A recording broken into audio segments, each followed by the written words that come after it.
Halo Cendekiadik, kembali lagi dengan saya Sylvie di segmen Dipedia. Pada episode kali ini saya akan memberikan informasi mengenai menulis buku referensi bagi dosen.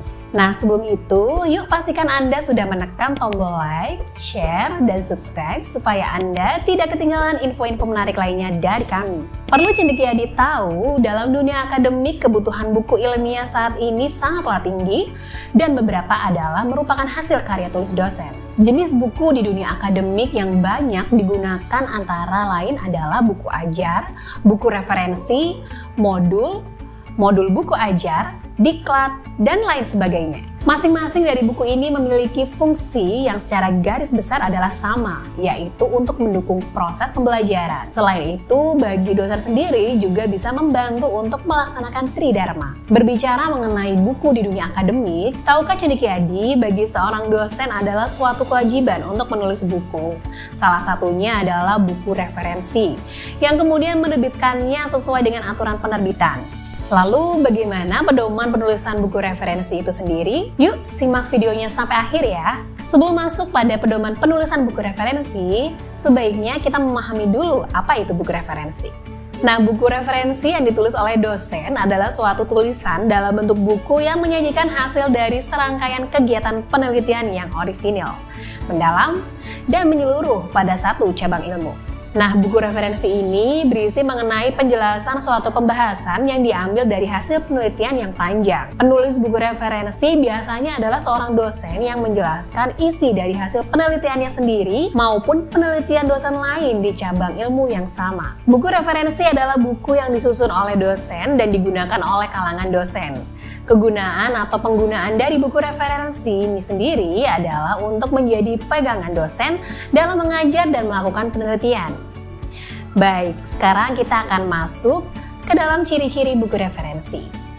Supaya Cendekiadik lebih memahami apa itu buku referensi, yuk simak ciri-ciri khas dari buku referensi. Nah, ciri yang pertama adalah sumber penulisan isi buku referensi berasal dari hasil penelitian, baik yang dilakukan penulisnya sendiri maupun penelitian yang dilakukan oleh dosen lain. Kedua, dosen menjadi orang yang menggunakan buku referensi dan digunakan untuk mendukung kegiatan belajar mengajar dan penelitian. Ketiga, alur isi buku referensi disesuaikan dengan alur logika atau urutan keilmuan yang di dalamnya juga terdapat peta keilmuan, contoh studi kasus, dan ilustrasinya. Keempat, bentuk penyajian buku referensi adalah menggunakan bahasa yang formal. Kelima, buku referensi berbentuk buku resmi yang dijilid, bercover, lalu diterbitkan ke penerbit untuk memiliki ISBN. Keenam, substansi pembahasan di dalam buku referensi ini hanya membahas satu bidang ilmu saja. Ketujuh, buku referensi bisa dijadikan pegangan dosen saat mengajar dengan metode pembelajaran yang terbimbing. Terakhir, buku referensi bisa dijadikan rujukan untuk menulis karya tulis ilmiah seperti buku referensi, buku ajar, sekaligus menjadi rujukan untuk kegiatan penelitian yang dilakukan oleh dosen. Setelah kita mengetahui berbagai macam ciri khas buku referensi, kini saatnya kita masuk ke dalam pedoman penulisan buku referensi. Pedoman penulisan buku referensi di sini Cendekiadik mencakup format, struktur, dan tata cara penulisannya. Buku referensi sendiri masuk ke dalam jenis buku ilmiah sehingga format dan strukturnya harus mengikuti ketentuan yang berlaku. Yuk, langsung saja kita bahas mengenai pedoman penulisan buku referensi yang akan kita bagi menjadi dua bagian Cendekiadik. Yang pertama, bagian luar buku, dan kedua, bagian dalam buku. Pertama-tama kita akan membahas bagian luar buku. Bagian luar buku ini terbagi menjadi 3 bagian Cendekiadik. Pertama, cover buku. Sebagaimana buku pada umumnya, buku referensi yang ditulis dosen wajib memiliki cover atau sampul. Cover depan adalah sampul yang terdapat di bagian depan dan berisi identitas buku referensi tersebut, mulai dari judul, nama penulis, dan juga penerbit. Kedua, bagian punggung buku. Buku referensi yang secara umum memiliki halaman yang tebal dapat dipastikan akan memiliki punggung buku ketika dijilid. Nah, pada punggung buku ini juga harus mencantumkan identitas buku yang mencakup judul, nama penulis, dan juga nama penerbit. Terakhir adalah cover belakang. Bagian belakang buku ini terdapat sejumlah informasi seperti judul, nama penulis, sinopsis, nama dan alamat penerbit, nomor ISBN, dan info tingkatan buku, seperti tingkat pembaca pemula atau menengah. Nah, selanjutnya kita akan membahas bagian dalam buku referensi. Bagian pertama adalah preliminaris. Preliminaris merupakan halaman yang memuat bagian-bagian pembuka dari sebuah buku. Mulai dari halaman Perancis, halaman judul utama, hak cipta, persembahan, ucapan terima kasih, kata sambutan, kata pengantar, prakata, daftar isi, daftar tabel, daftar gambar, daftar singkatan, serta halaman pendahuluan.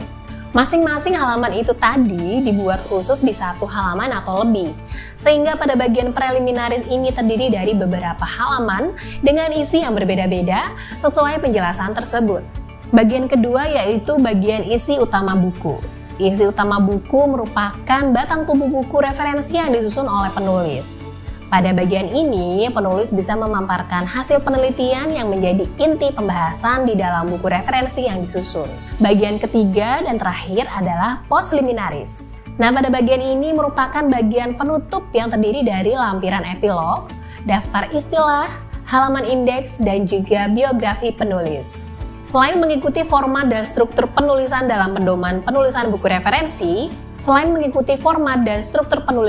pedoman penulisan buku referensi, dosen juga wajib menulis buku referensi yang memenuhi ciri-ciri buku referensi yang baik. Seperti 1. Format ukuran buku disesuaikan dengan ketentuan POPAK dosen. 2. Memiliki ISBN. 3. Menggunakan gaya bahasa formal. 4. Struktur kalimat membentuk pola SPOK. 5. Mencantumkan catatan kaki dan daftar indeks. 6. Memiliki kandungan pemikiran, konsep bidang keilmuan, dan penelitian. Nah, jadi itu tadi adalah beberapa penjelasan mengenai pengertian, ciri khas, dan pedoman penulisan buku referensi bagi dosen.